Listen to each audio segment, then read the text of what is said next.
tenang hatiku, Kau sertai jalan sepanjang hidupku.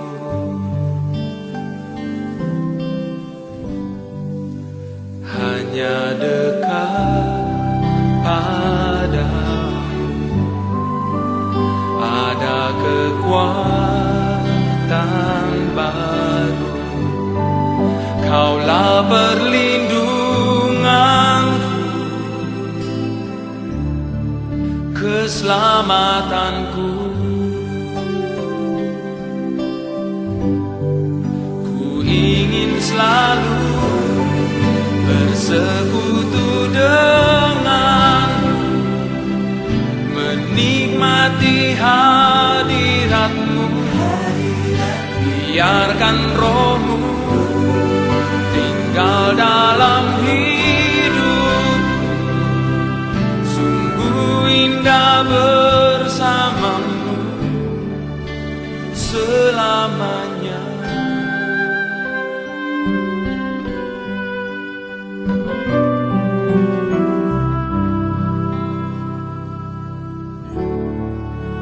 Hanya dekat Allahku, rasa tenang hatiku.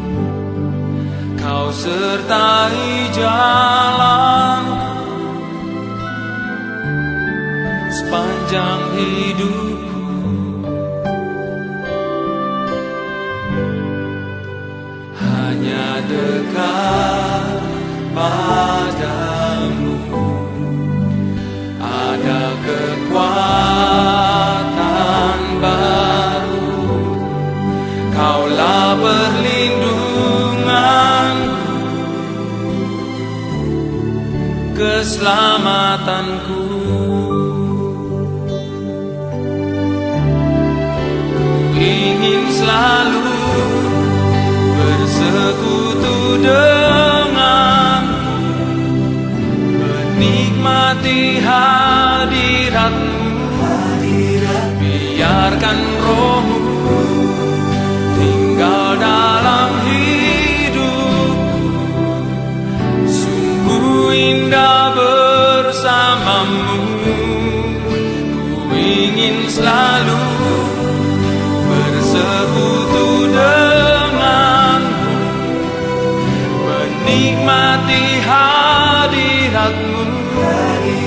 Biarkan rohmu tinggal dalam hidupku. Sungguh indah bersamamu selamanya.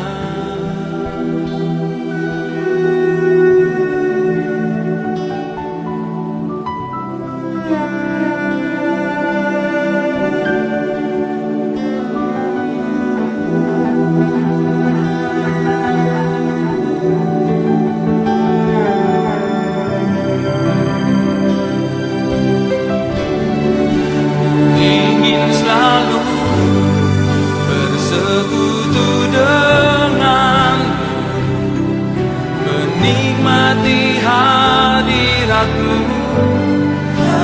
Biarkan rohmu tinggal dalam hidupku. Sungguh indah bersamamu selamanya.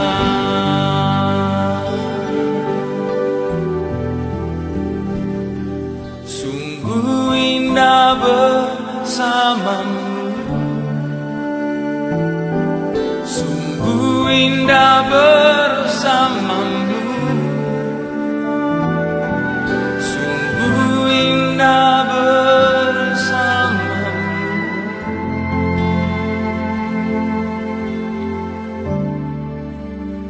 selama. Shalom, haleluya, puji Tuhan, haleluya. Tuhan baik buat kita semuanya, amin. Saudara, di akhir bulan Februari, tepat tanggal 28 Februari ini, kita harus bersyukur.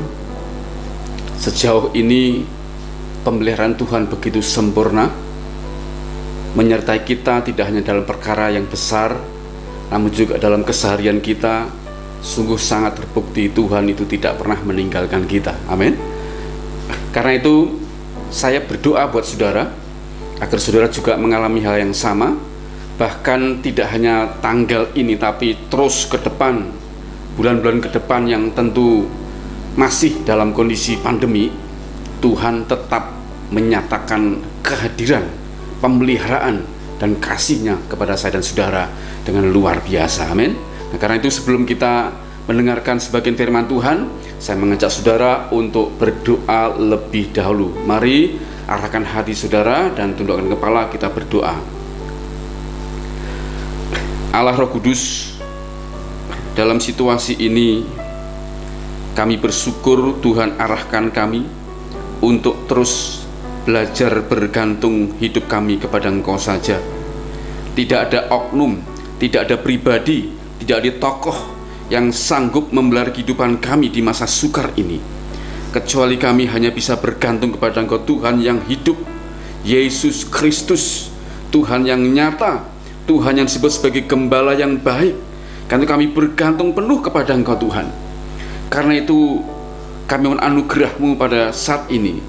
Kiranya pengurapan-Mu, pewahyuan-Mu mengurapi setiap kami Tuhan, sehingga kebenaran ini membawa kami tetap ada di jalur Tuhan. Dan waktu-waktu ke depan yang kami sungguh tidak tahu apa-apa yang akan terjadi Tuhan, namun Engkau yang menuntun kami, Engkau yang akan terus mengarahkan kaki kami di jalan damai sejahtera-Mu. Karena Tuhan, sekali lagi urapan-Mu sungguh hadir dalam hidup kami. Kami terima berkat firman-Mu dengan hati mengucap syukur di dalam dan demi nama-Mu Tuhan Yesus Kristus. Haleluya, amin.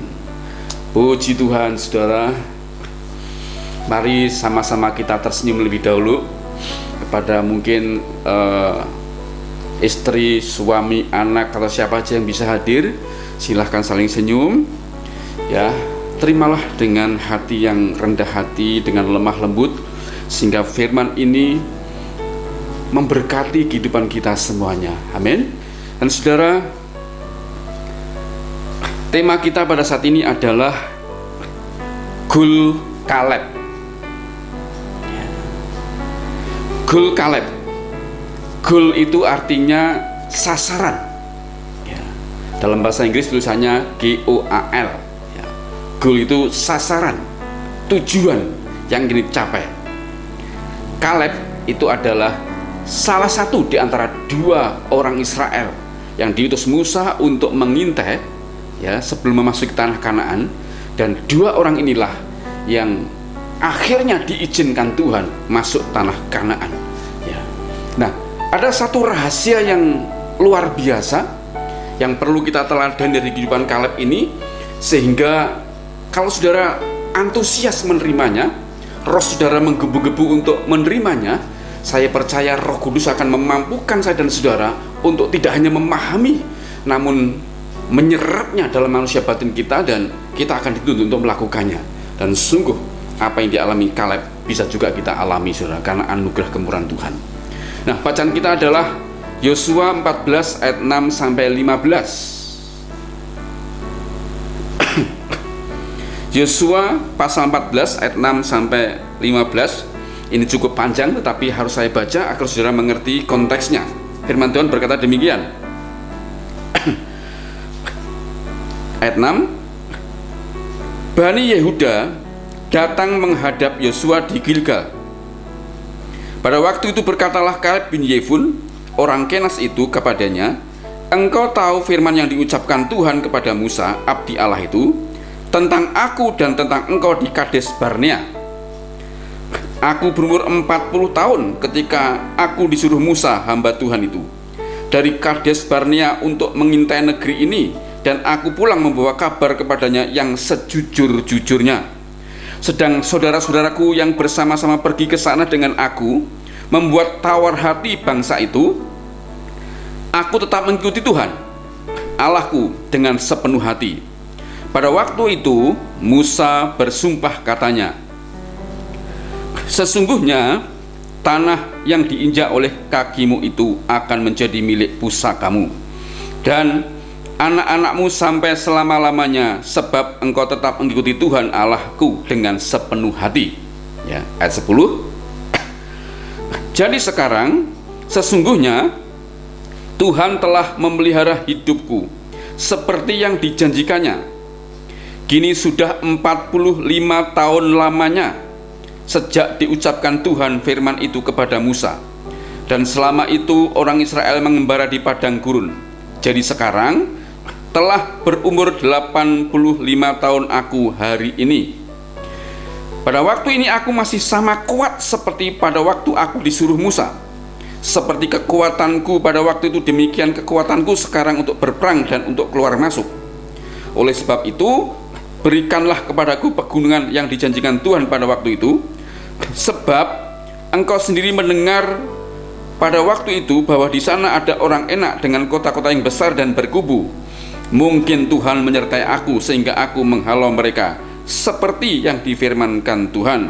Lalu Yosua memberkati Kaleb bin Yefun dan diberikannya Hebron kepadanya menjadi milik pusakanya.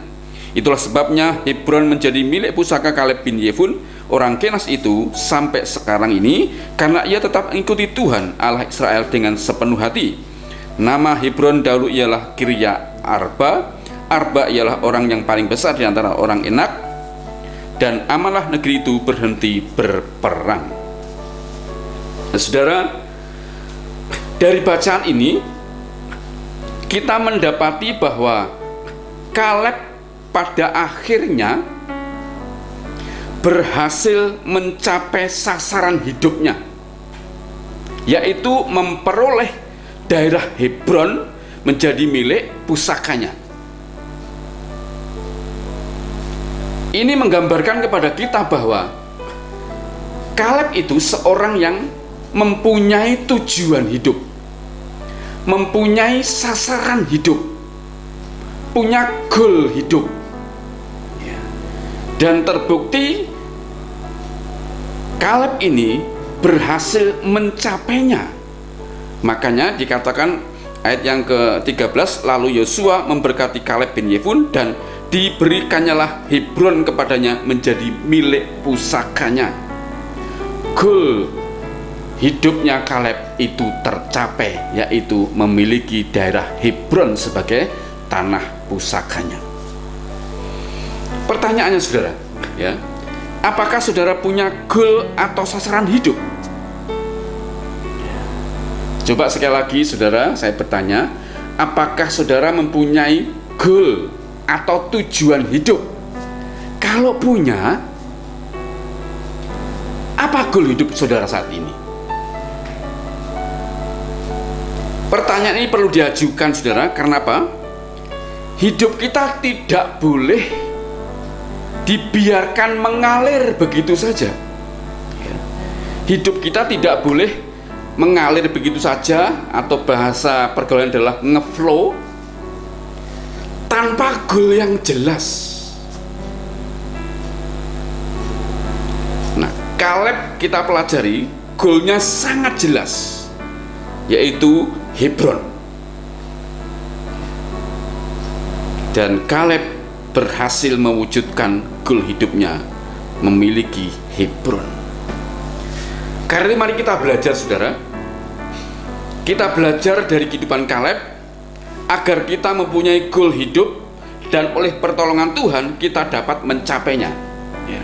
Karena jujur dalam kehidupan sehari-hari banyak orang Kristen yang hidupnya masih mengalir saja. Kalau ditanya apa tujuan hidupmu, wah Pak, kalau saya terserah Tuhan deh, ya saya mengalir sajalah apa yang Tuhan mau. Nah, sesungguhnya sekalipun terdengar ini rohani, sesungguhnya kalimat ini menunjukkan bahwa dia tidak punya tujuan hidup.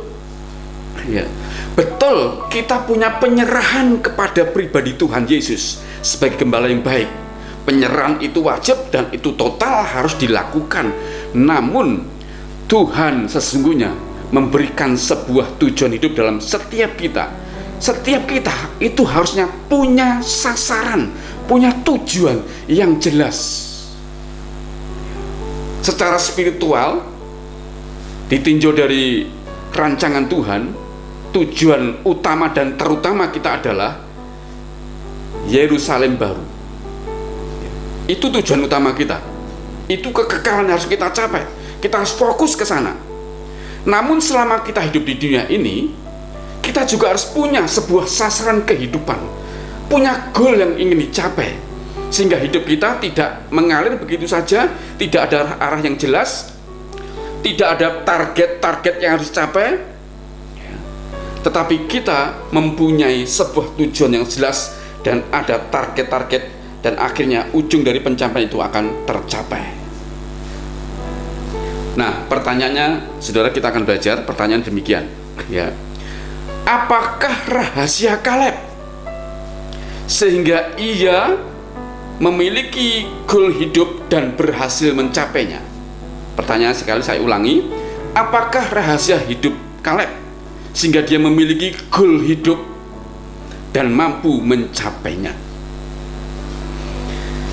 Ada 4 hal yang saya pelajari di sini, dan ini hal-hal sesuatu yang sederhana. Saya berharap saudara menyimak, ya. Kalau perlu saudara mencatat di rumah hal-hal yang sederhana ini, sehingga saudara mempunyai pedoman, ya, punya sebuah tauladan yang bisa dipraktekkan dalam kehidupan kita sehari-hari. Yang pertama, rahasianya adalah Kaleb memiliki roh yang berbeda. Catat saudara, yang pertama, Kaleb memiliki roh yang berbeda. Dalam Bilangan pasal 14 ayat 24, ya. Bilangan pasal 14 ayat 24 dikatakan begini. Tetapi hambaku Kaleb, karena lain jiwa yang ada padanya, dan ia mengikut aku dengan sepenuhnya, akan kubawa masuk ke negeri yang telah dimasukinya itu, dan keturunannya akan memilikinya. Perhatikan, tetapi hambaku Kaleb, karena lain jiwa yang ada padanya, ya. Itu terjemahan LAI, ya. Tetapi hambaku Kaleb karena lain jiwa yang ada padanya. Terjemahan dari New King James berbeda, ya. But my servant Caleb, because he has a different spirit in him, ya. Tetapi hambaku Kaleb, ya, ia memiliki roh yang berbeda. A different spirit in him, roh yang berbeda di dalam dirinya. Nah, pertanyaan gini saudara, ya, berbeda dengan siapa? Kan Kaleb ini dikatakan Tuhan, Kaleb ini hambaku yang memiliki roh yang berbeda. Pertanyaannya, berbeda dengan siapa?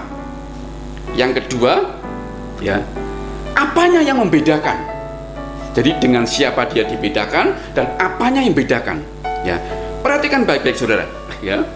Saya akan baca di dalam Bilangan pasal 14 ayat 22 sampai 24. Perhatikan baik-baik, 22 sampai 24.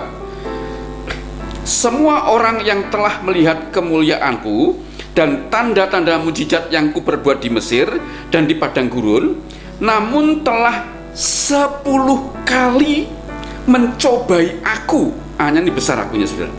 Mencobai aku Tuhan, dan tidak mau mendengarkan suaraku ku Tuhan.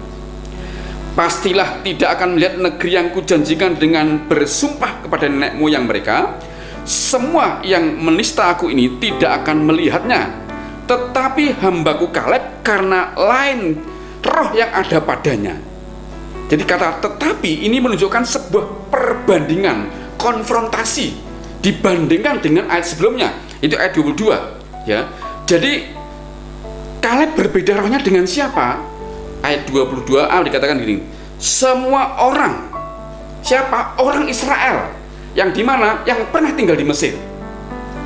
Jadi saudara, Kaleb ini ternyata rohnya berbeda dengan semua orang Israel yang pernah tinggal di Mesir, ya. Jadi berbeda dengan siapa? Dengan semua orang Israel. Yang kedua, berbeda dalam hal apa? Yang kedua begini saudara, ya. Semua orang Israel dikatakan ayat 22 tadi sudah 10 kali 10 kali, perhatikan, 10 kali mencobai Tuhan dan tidak mendengarkan suara Tuhan atau tidak taat. Ya. Jadi ini bedanya, ini roh yang berbeda di sini, saudara. Ya, rohnya orang-orang Israel, ya, itu kesukaannya adalah bersungut-sungut. Nanti kita akan bahas itu ya.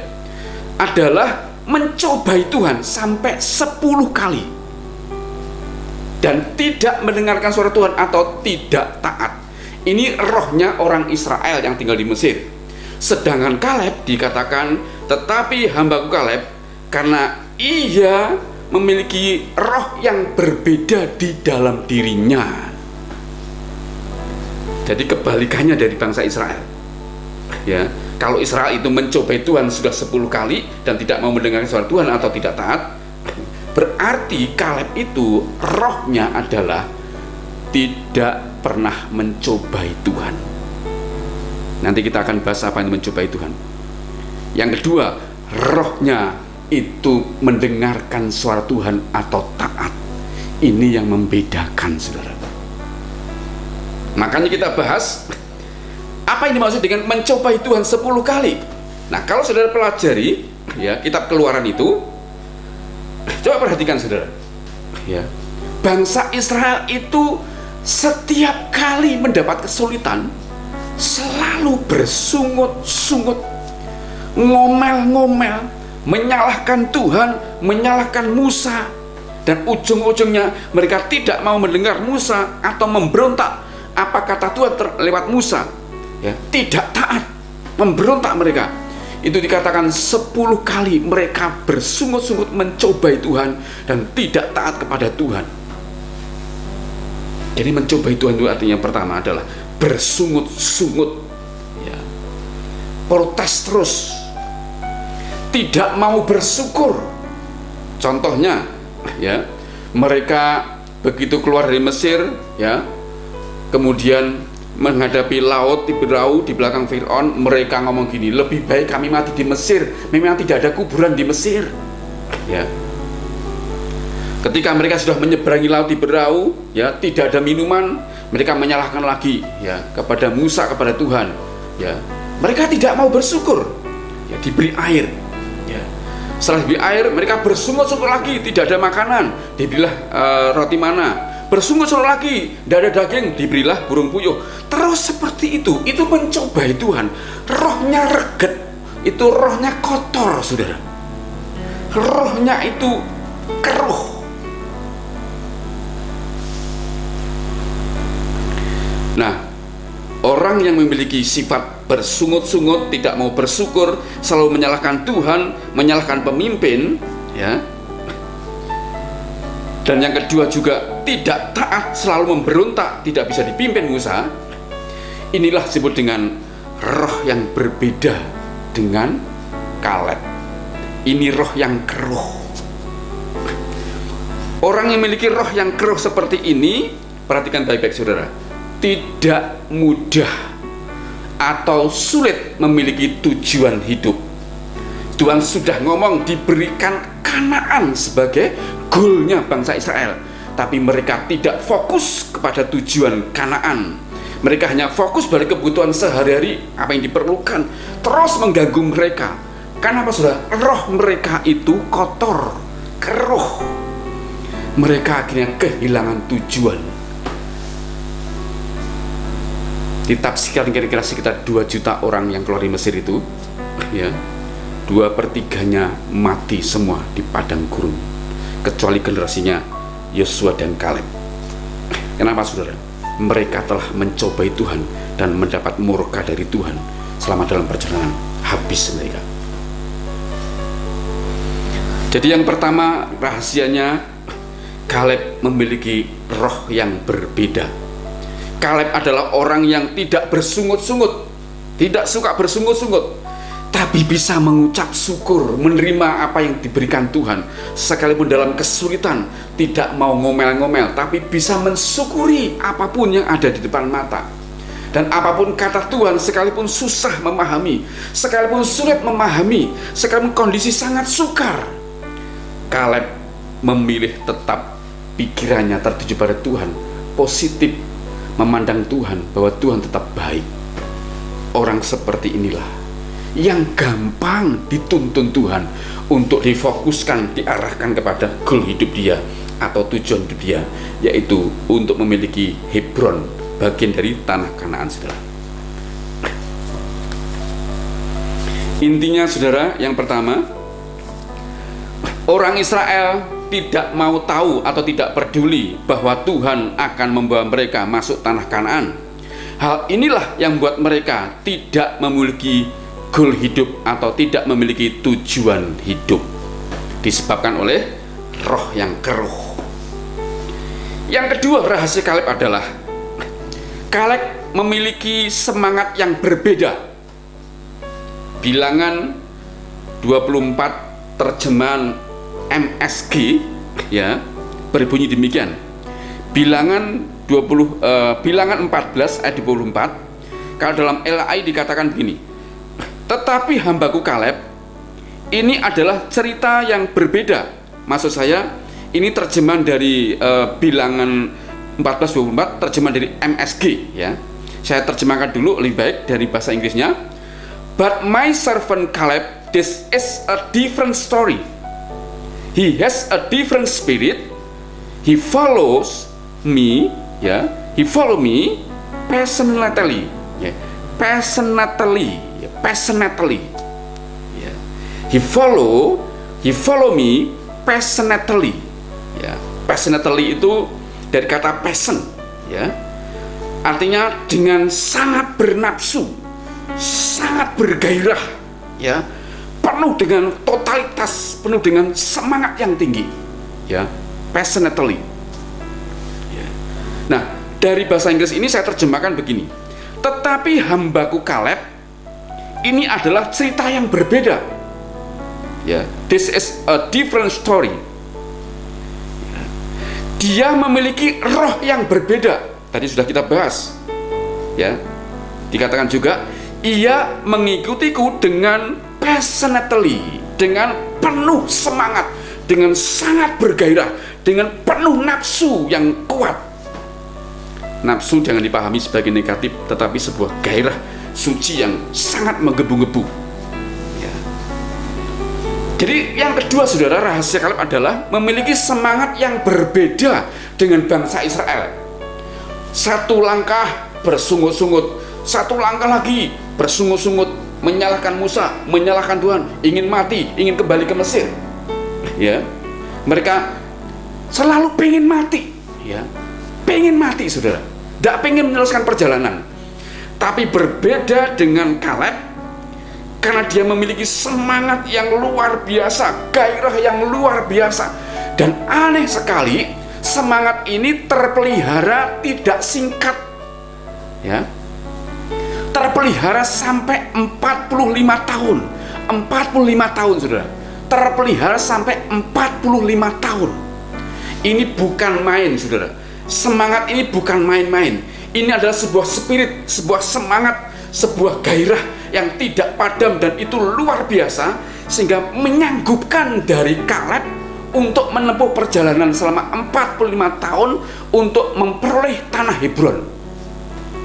Maka buktinya begini, saudara, ya. Janji Tuhan diucapkan lewat mulut Musa ketika Kaleb berusia 40 tahun. Itu di dalam Yosua pasal 14 tadi, mulai ayat ke-6, saudara, ya. Janji Tuhan itu diucapkan oleh Tuhan melalui mulut Musa itu 40 tahun sebelumnya, ya. Artinya waktu diucapkan itu Kaleb dalam kondisi umur 40 tahun, maksud saya, ya. Jadi Tuhan berbicara itu Kaleb sedang berumur 40 tahun, ya. Kemudian 45 tahun kemudian janji itu baru digenapi. Dari usia 40 tahun kemudian berjalan 45 tahun, ya. Artinya usia Kaleb dari 40 menjadi 85 tahun, ya. Ia tetap berjiwa muda, tetap semangat, tidak kendor, tetap menggebu-gebu, tetap kuat menjalani hidupnya, ya. Nah, saya ulang di dalam Yosua pasal 14 agar saudara mengerti. Ya, ayat 10 sampai 11 berkata demikian. Jadi sekarang sesungguhnya Tuhan telah memelihara hidupku. Ini Kaleb yang berbicara. Seperti yang dijanjikannya. Perhatikan saudara. Kini sudah 45 tahun lamanya sejak diucapkan Tuhan firman itu kepada Musa. Dan selama itu orang Israel mengembara di padang gurun. Jadi sekarang telah berumur 85 tahun aku hari ini. Ya, Yosua berkata, hari ini aku telah berumur 85 tahun. Sudah menjalani 45 tahun janji Tuhan itu. Ayat 11, pada waktu ini ya dikatakan, aku masih sama kuat. Nih perhatikan. Ya, aku masih sama kuat. Ya. Pada waktu aku disuruh Musa. Artinya dia ngomong, usiaku sekarang 85 tahun, itu aku masih kuat sama seperti aku kuat usia 40 tahun. Maksudnya seperti itu, ya. Seperti kekuatanku pada waktu itu, demikianlah kekuatanku sekarang untuk berperang dan untuk keluar masuk. Dia membuktikan bahwa semangat dia, kekuatan dia itu tidak runtuh, tidak luntur selama 45 tahun ketika dia menjalani janji Tuhan itu untuk mencapai tanah Hebron. Tidak berkurang sedikit pun. Dia berkata, aku masih kuat sama seperti ketika aku umur 40 tahun, ya. Aku masih kuat untuk berperang. Hari ini baik keluar maupun masuk, aku masih kuat. Nah, ini loh saudara, ya. Ini sebuah teladan yang tidak mudah. Berapa banyak saya dan saudara itu seringkali mengalami yang namanya up and down, ya. Naik turun. Iman kita seringkali tidak stabil. Semangat kita seringkali loyo seperti oyo-oyo naik turun. Semangat kita seringkali rapuh. Kenapa? Karena masalah-masalah, ya. Seperti dialami oleh bangsa Israel, ya. Ada Fir'aun di belakang, ada laut di berau, tidak ada air, tidak ada makanan, tidak ada daging, ya. Ada ular, ada ini, ada itu, ya. Malam sangat dingin, siang sangat panas. Itu membuat bangsa Israel imannya up and down, naik turun, tidak stabil. Semangatnya seringkali kendor, seringkali rapuh, seringkali marah kepada Tuhan, seringkali marah kepada Musa sebagai pemimpin. Mereka tidak stabil. Tapi Kaleb, ditulis oleh Alkitab, ya, usia 40 tahun dia kuat untuk berperang, dia punya semangat. Tapi usia 85 tahun dia tetap kuat, tetap semangat, tetap bergairah agar digenapinya janji Tuhan memiliki tanah Hebron. Ini sebuah pelajaran yang luar biasa. Kaleb memiliki semangat yang berbeda dibanding dengan bangsa Israel. Makanya dalam Amsal pasal 18, ya, Amsal pasal ke-18 ayat ke-14 berkata demikian, ya. Amsal 18 ayat 14 berkata demikian. Orang yang bersemangat dapat menanggung penderitaannya. Tetapi siapa yang akan memulihkan semangat yang patah? Saya ulangi. Orang yang bersemangat dapat menanggung penderitaannya. Tetapi siapa akan memulihkan semangat yang patah?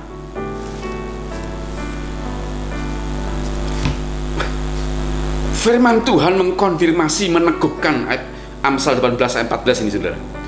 Orang yang bersemangat dapat menanggung penderitaannya. Itu menunjukkan bahwa hidup manusia setelah jatuh dalam dosa, era dosa, manusia tidak bisa lepas dari penderitaan dan kesulitan hidup. Disitulah pertempuran terjadi yang hebat, ya. Manusia rohnya, ya, itu akan lebih banyak dipengaruhi dengan situasi di luar rohnya yang bersifat jasmani, yang kelihatan di depan mata, dan itu berupa kesukaran hidup, kesulitan hidup, ya, pergumulan, masalah, sakit penyakit, ya, bahaya. Semua itu adalah sesuatu yang cepat sekali mempengaruhi spirit, mempengaruhi semangat, mempengaruhi roh seseorang. Namun jika orang itu memiliki roh yang berbeda, yaitu rohnya selalu terhubung dengan Tuhan, mengucap syukur, tidak bersungut-sungut, ya, mau mendengar suara Tuhan atau taat, orang seperti inilah yang semangatnya tetap terpelihara, sehingga waktu dia bisa memberi semangatnya, dikatakan semangat itulah yang memampukan dia untuk menanggung setiap penderitaannya. Banyak orang ingin bunuh diri, saudara, termasuk orang Kristen. Banyak orang give up, menyerah, menderungi nasib, tidak berbuat apa-apa, terima adanya, ya, terima kematian, terima kekalahan, terima kemunduran, terima kemiskinan, ya. Mereka tidak mau lagi melanjutkan hidup. Karena apa, saudara? Manusia batinnya sudah runtuh di dalam, dan itu menentukan kehidupan di luar, sehingga orang itu tidak mampu menanggung penderitaannya, lebih baik mati. Firman Tuhan ini mengatakan orang yang bersemangat dapat menanggung penderitaannya, tapi orang yang patah semangat, siapa memulihkannya? Artinya tidak dapat memulihkannya kecuali orang itu sendiri sadar dan bertobat, saudara. Jadi yang kedua, rahasia Kaleb adalah Kaleb memiliki semangat yang berbeda. Yang ketiga, ya, Kaleb sangat yakin disertai Tuhan. Yang ketiga, sekali lagi, Kaleb sangat yakin disertai Tuhan. Ini menjadi poin penting, saudara. Saya akan baca di dalam Bilangan pasal 14 ayat 6 sampai yang ke 9, ya. Bilangan 14 ayat 6 sampai 9 berkata demikian. Tetapi Yosua bin Nun dan Kaleb bin Yefun, yang termasuk orang-orang yang telah mengintai negeri itu, mengoyakkan pakaiannya. Ya, ini mereka disuruh untuk mengintai, ya. Dan berkata kepada segenap umat Israel, negeri yang kami lalui untuk diintai itu adalah luar biasa baiknya. Jika Tuhan berkenan kepada kita, maka Ia akan membawa kita masuk ke negeri itu dan akan memberikannya kepada kita, suatu negeri yang berlimpah-limpah susu dan madunya. Ayat 9, perhatikan baik-baik, saudara. Hanya janganlah memberontak kepada Tuhan, dan janganlah takut kepada bangsa negeri itu, sebab mereka akan kita telan habis. Yang melindungi mereka sudah meninggalkan mereka. Ini perhatikan kata kuncinya, saudara. Sedang Tuhan, ini pernyataan iman Kaleb, saudara. Sedang Tuhan menyertai kita. Saya ulangi, sedang Tuhan menyertai kita. Janganlah takut kepada mereka. Ya. Kaleb membandingkan dengan Allahnya orang lain, ya, dikatakan, ya, sebab mereka akan kita telan habis. Yang melindungi mereka adalah Allah yang mereka sembah sudah meninggalkan mereka. Sedangkan Allah yang kita sembah dikatakan, ya, menyertai kita. Artinya, saudara, Kaleb itu adalah pribadi orang yang begitu yakin dengan kesetiaan Tuhan di dalam menyertai hidup dia. Kaleb begitu yakin Tuhan menyertai perjalanan hidup dia, sampai orang-orang dilihat itu, yang dilaporkan oleh 10 orang yang lainnya, pengintai lainnya, dikatakan orang-orangnya besar-besar, tinggi-tinggi seperti raksasa, kita akan ditelan habis oleh mereka.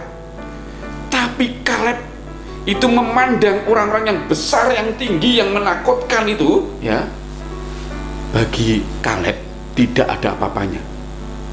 Sebab Allah mereka adalah Allah yang tidak mampu melindungi mereka, menyertai mereka. Tapi Allah yang disembah Kaleb adalah Allah yang menyertai. Ini sebuah keyakinan yang kuat dari dalam, sehingga dia punya keberanian untuk menyatakan imannya. Dia punya keberanian untuk melawan arus. Dia punya keberanian untuk menjalani perjalanan menuju tanah Hebron dengan sebuah keyakinan, Tuhanku tidak pernah meninggalkan aku. Tuhanku yakin menyertai aku. Nah, saudara, keyakinan seperti ini amat sangat dibutuhkan hari ini. Ya. Keyakinan ini sangat dibutuhkan hari-hari di zaman pandemi ini. Sangat dibutuhkan, saudara. Karena situasi ini sangat sulit. Seperti zaman itu tidak ada makanan, tidak ada minuman, bahaya mengancam, sakit penyakit, ada ular tedung, macam-macam, ada musuh di depan. Hari ini musuh kita adalah kesukaran hidup. Pandemi ada di mana-mana, ya. Ekonomi sedang mengalami goncangan yang begitu kuat di seluruh dunia. Ya. Krisis kelaparan, krisis pangan mulai terancam kemana-mana, mulai mengancam di mana-mana. Ya.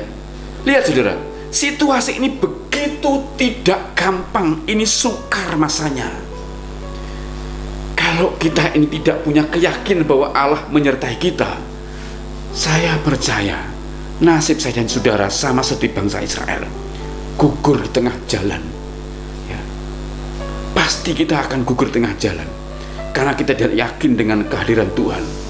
Karena betapa pentingnya saudara yakin dengan Tuhan tidak pernah meninggalkan kita. Tuhan setia, Tuhan ada tiap hari. Makanya Yesus disebut sebagai Immanuel, Allah yang bersatu dalam diri kita, Allah yang menyertai kita. Ya. Itu sebuah jaminan yang begitu luar biasa, jaminan yang tidak ada di keyakinan lain. Masa ada sih Allah kok masuk dalam hidup orang percaya?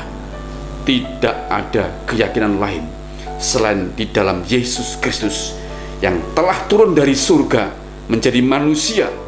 Ya, karena ciptaannya paling mulia adalah manusia, dia menjadi manusia. Ya, dia bisa merasakan pergumulan manusia, hanya dia tidak berbuat dosa. Dalam keadaan sebagai manusia, dikatakan Filipi pasal 2 ayat 4 sampai 10, dia taat menjalani sebagai hamba dan mati di kayu salib untuk menebus seluruh dosa manusia, sehingga barang siapa percaya kepada Yesus tidak binasa tapi diselamatkan dari hukuman kekal. Dan ketika dia mati, hari ketiga dia bangkit naik ke surga. Tapi sebelum naik ke surga, dia berjanji akan mengirimkan rohnya. Dan ketika naik ke surga, betul-betul mendapati janjinya, Roh Kudus dikirim ke dunia ini untuk menyertai murid-muridnya atau orang percaya. Dan Roh Kudus juga disebut sebagai Roh Yesus, itu masuk di dalam kehidupan orang percaya, menyertai saya dan saudara. Itulah jaminan Allah itu menyertai kita. Pertanyaannya, apakah saudara masih tidak yakin Allah menyertai saya dan saudara hari ini? Keyakinan ini perlu dipertanyakan saudara, karena banyak orang akhirnya kembali bersungut-sungut, kembali khawatir, kembali takut nanti begini begitu, besok makan apa, nanti anak sekolah kita gimana, ya, virus masih mengancam di mana-mana, lalu takut mati dan sebagainya. Ya. Sesungguhnya semua hal ini terjadi karena tidak yakin bahwa Allah itu beserta dengan kita. Kalau kita yakin bahwa Allah itu beserta dengan kita, menyertai kita bebas dari rasa khawatir dan ketakutan, saudara. Kaleb mengalami, saudara, dia begitu yakin dengan Tuhannya, tidak pernah meninggalkan, menyertai dia. Yang terakhir, rahasia Kaleb mempunyai goal hidup dan mencapainya adalah Kaleb percaya dengan janji Tuhan. Nah, yang pertama, ya, rahasia Kaleb adalah memiliki roh yang berbeda. Ya, roh yang berbeda ditunjukkan dengan buah tidak bersungut-sungut, ya, mampu mengucap syukur, ya, mau mendengarkan suara Tuhan, ya, dan taat kepada Tuhan. Ini roh yang berbeda dengan bangsa Israel. Yang kedua, Kaleb memiliki semangat yang berbeda. Bangsa Israel imannya up and down, naik turun, ya, rapuh sekali di perjalanan. Namun Kaleb ini sangat kuat sampai usia 85 tahun, 45 tahun kemudian setelah janji diucapkan Tuhan, ya, tetap semangatnya tidak pernah kendor. Kekuatannya sama, semangatnya sama ketika dia umur 40 tahun. Yang ketiga, Kaleb begitu yakin Tuhan menyertai dia.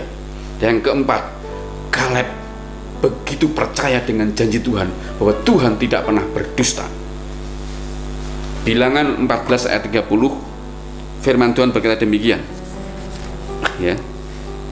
Bilangan 14 ayat 30, bahwasanya kamu ini tidak akan masuk ke negeri yang dengan mengikat sumpah telah kujanjikan akan kuberi kamu diami. Ini diberikan kepada, perkataan diberikan kepada bangsa Israel.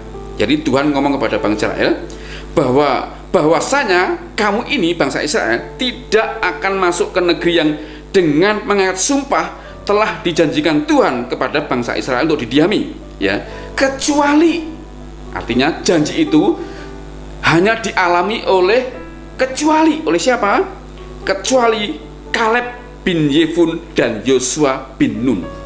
Kecuali Kaleb bin Yefun dan Yosua bin Nun. Nah, waktu Kaleb mendengar janji itu, karena melihat bangsa Israel memang tegar tengkuk dan tidak bisa dipimpin, rohnya berbeda, ya, Tuhan sendiri ngomong bahwa bangsa Israel tidak akan masuk ke dalam tanah Kanaan. Yang bisa masuk tanah Kanaan sampai tujuan hanyalah Kaleb bin Yefun, Yosua bin Nun, ya. Karena konteksnya kita bicara Kaleb, maka saya akan bicara Kaleb. Kaleb percaya dengan janji Tuhan yang diucapkan itu. Dia pegang janji Tuhan itu karena dia percaya Tuhan tidak pernah berdusta. Apa yang diucapkan Tuhan adalah firman Tuhan. Apa dikatakan Tuhan tidak pernah kembali dengan sia-sia. Ia akan mencapai tujuannya. Ia akan digenapi firman Tuhan. Karena itu dia berpegang teguh kepada firman Tuhan. Apa yang diucapkan Tuhan pasti dia akan alami. Dia sampai tanah Kanaan. Dia sampai memiliki tanah Hebron yang dijanjikan Tuhan. Dan faktanya adalah Kaleb mencapai tujuannya. Yosua pasal 14 ayat 13 dikatakan, lalu Yosua memberkati Kaleb bin Yefun dan diberikannya Hebron kepadanya menjadi milik pusakanya. Ya, janji Tuhan digenapi dalam diri Kaleb. Karena apa, saudara? Dia percaya dengan janji Tuhan yang diucapkan 45 tahun sebelumnya.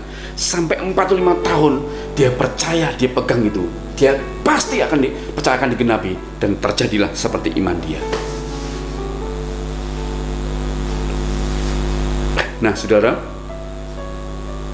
apakah saya dan saudara hari ini percaya dengan janji Tuhan dan berkata bahwa Tuhan tidak pernah meninggalkan kita? Tuhan tidak akan pernah membiarkan kita. Tuhan akan memelihara kita. Tuhan akan mengarahkan jalan kita. Tuhan akan terus memberkati kita. Kita akan sampai ke tanah perjanjian, sampai Yerusalem baru, ya. Apakah saudara percaya dengan janji Tuhan? Kita harus belajar apa yang diucapkan Tuhan. Kita harus percayai, itu pasti digenapi dan kita alami. Makanya ada sebuah kesaksian, saudara, ya. Janji Tuhan itu ya dan amin. Ada seorang ibu yang divonis dokter terkena penyakit kanker dan ganas cepat sekali, merusak organ tubuh dia bagian dalam, ya. Dan dokter memvonis usia dia paling lama adalah 6 bulan. Ketika dia divonis oleh dokter usia dia paling lama 6 bulan, ya, dia tidak stres, dia tidak depresi, dia tidak putus asa. Yang dilakukan adalah dia temui seorang hamba Tuhan, minta bimbingan. Apa yang dia lakukan? Hamba Tuhan digerakkan menyuruh ibu ini, ya, untuk mengucapkan janji Tuhan. Diambil di dalam 1 Petrus pasal 2 ayat 24, ya. Yang bagian terakhir dikatakan, dan oleh bilur-bilurnya kamu telah disembuhkan, ya. Mungkin lebih baik saya baca saja buat saudara, ya. 1 Petrus pasal yang kedua ayat yang ke-24. Firman Tuhan berkata begini, ya. Ibu ini diberi ayat ini untuk diucapkan setiap hari sehingga firman itu menjadi iman. Ingat, ya, iman timbul dari pendengaran dan pendengaran oleh firman Kristus. Nah, ibu ini dibimbing oleh hamba Tuhan ini agar dia mengucapkan janji Tuhan itu sehingga akan timbul iman. Nah, dalam 1 Petrus pasal 2 ayat 24 dikatakan begini, ia sendiri, artinya Yesus, telah memikul dosa kita di dalam tubuhnya di kayu salib, supaya kita yang telah mati terhadap dosa hidup untuk kebenaran. Ya, titik. Lalu dikatakan sambung ayat 24 itu diakhiri dengan kata-kata, oleh bilur-bilurnya kamu telah sembuh. Oleh bilur-bilurnya kamu telah sembuh. Ya, kata sembuh ini menunjuk kepada sakit rohani, masalah dosa, namun juga menunjuk kepada sakit jasmani. Jadi rohani dan jasmani itu telah disembuhkan Tuhan di kayu salib oleh bilur-bilur dia. Ya. Nah, perempuan ini diajar oleh hamba Tuhan ini untuk hidup saja di dalam kebenaran, ya, karena sudah ditebus oleh darah Yesus, oleh kematian Yesus, hidup saja dalam kebenaran, dan selama hidup dalam kebenaran, ucapkanlah janji ini, bahwa oleh bilur-bilurnya kamu telah disembuhkan. Singkat cerita, perempuan ini atau ibu ini, ya, dia mau dibimbinglah hamba Tuhan ini, kemudian dia mulai, ya, tiap hari, bahkan setiap dia ingat, ya, dia bawa catatan, dibaca, akhirnya lama-lama dia mulai hafal. Setelah hafal, dia mulai ucapkan tiap hari dengan kata merenung. Setelah merenung, dia resapi. Setelah dia resapi, akhirnya, ya, dari hari ke hari, dari minggu ke minggu, dari bulan ke bulan, itu timbul iman, makin kuat. Dia pegang janji itu makin kuat, dia makin kuat imannya. Akhirnya terjadilah, ya, 6 bulan lewat, 7 bulan, 8 bulan, terus, ya, setahun, 2 tahun. Akhirnya perempuan itu menjadi lupa dengan penyakitnya, bahwa dia sudah sembuh total. Dan ketika diperiksa dokternya hanya geleng-geleng kepala. Dia tidak percaya bahwa penyakit kanker ini bisa lenyap tanpa bekas. Kenapa, saudara? Ibu ini percaya dengan janji Tuhan, ya, percaya dengan janji Tuhan, percaya dengan firman Tuhan, ya, bahwa itu pasti digenapi dalam hidup dia. Dalam konteks ini, iman dia dijawab oleh Tuhan. Walaupun dalam konteks lain ada 1-2 orang, kasus tertentu ada yang dijawab, bukan berarti Tuhan tidak manjur atau tidak berkuasa firman-Nya, tapi ada konteks lain yang tidak bisa jelaskan tempat ini. Tapi kuncinya, ya, setiap orang yang percaya kepada firman Tuhan dan memegangnya, dia akan menikmati firman yang dijanjikan Tuhan itu digenapi dalam hidup dia. Nah, saudara, itulah 4 rahasia yang dimiliki Kaleb. Sing Kaleb itu mempunyai goal hidup, sasaran tujuan hidup, dan dia dapat mencapainya. Saya ulangi, yang pertama, dia memiliki roh yang berbeda. Yang kedua, dia memiliki semangat yang berbeda. Yang ketiga, dia memiliki sebuah keyakinan, ya, bahwa Tuhan menyertai dengan luar biasa. Yang keempat, dia berpegang teguh pada janji Tuhan atau firman Tuhan, ya. Nah, pertanyaan untuk menutup renungan pada hari ini, saudara, bagaimana agar kita juga memiliki goal hidup dan dapat mencapainya seperti yang dialami oleh Kaleb, ya. Bagaimana caranya agar kita juga memiliki goal hidup, tujuan hidup, dan kita dapat mencapainya? Nah, jawabannya begini, saudara. Berdasarkan hidup Kaleb, kita dapat memetik pelajaran hidup dari dia, ya.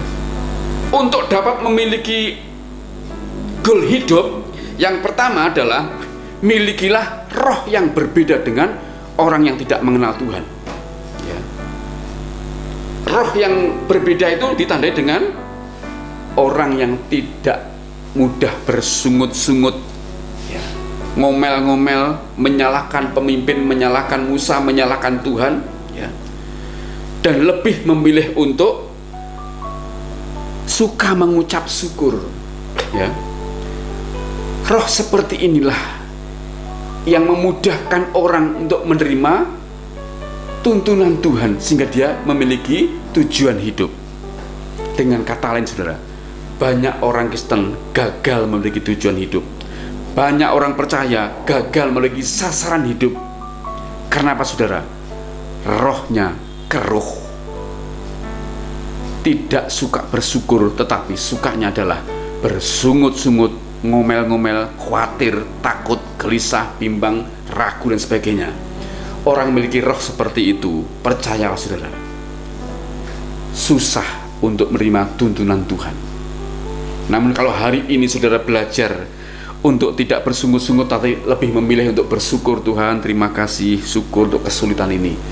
Orang seperti inilah yang mudah menerima tuntunan Tuhan, ya, untuk diarahkan ke dalam jalan damai sejahtera.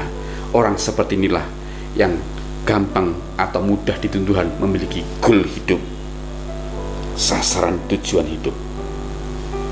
Kan yang pertama saudara, mari kita koreksi hati saya dan saudara, roh saudara dan saya. Apakah hari ini masih suka bersungut-sungut, ngomel-ngomel, khawatir, ya, tidak bisa bersyukur? Kalau masih seperti itu, mari kita koreksi. Lalu kita mohon ampun sama Tuhan.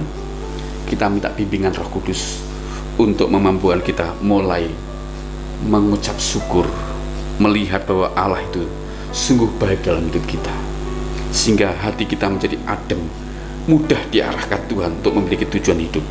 Roh Kudus gampang mengarahkan hidup untuk mencapai sasaran, saudara. Yang kedua, tetap semangat. Amsal 18 ayat 24 tadi berkata, orang yang bersemangat dapat menanggung penderitaannya. Hari ini banyak penderitaan yang kita alami, tapi tetap bersemangat, saudara. Tetap bersemangat, ya. Dengan cara gimana? Minta Roh Kudus untuk menguatkan kita, memberi semangat kepada kita. Yang ketiga, yakinlah bahwa Tuhan Yesus Kristus menyertai kita.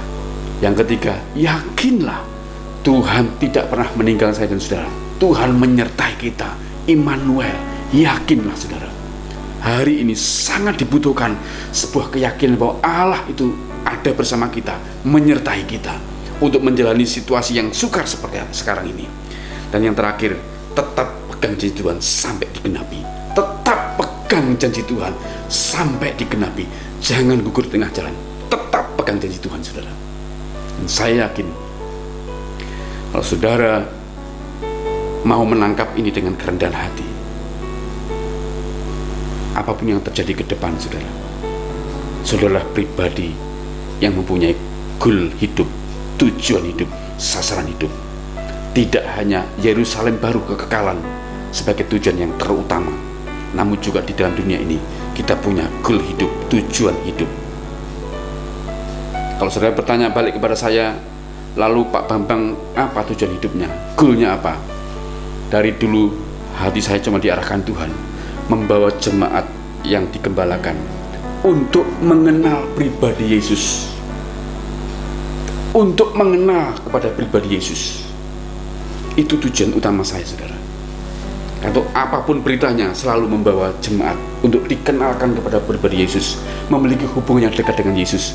Itu yang paling utama saya punya tujuan, sehingga setiap jemaat Tuhan tidak menjadi bayi rohani, tapi diarahkan, dibentuk menjadi pribadi-pribadi yang akhirnya mandiri imannya, tidak bergantung kepada orang, tidak bergantung kepada hamba Tuhan, tidak bergantung kepada kekayaan, namun bergantung langsung kepada pribadi kenalnya, yaitu Yesus Kristus. Itulah tujuan sasaran hidup saya.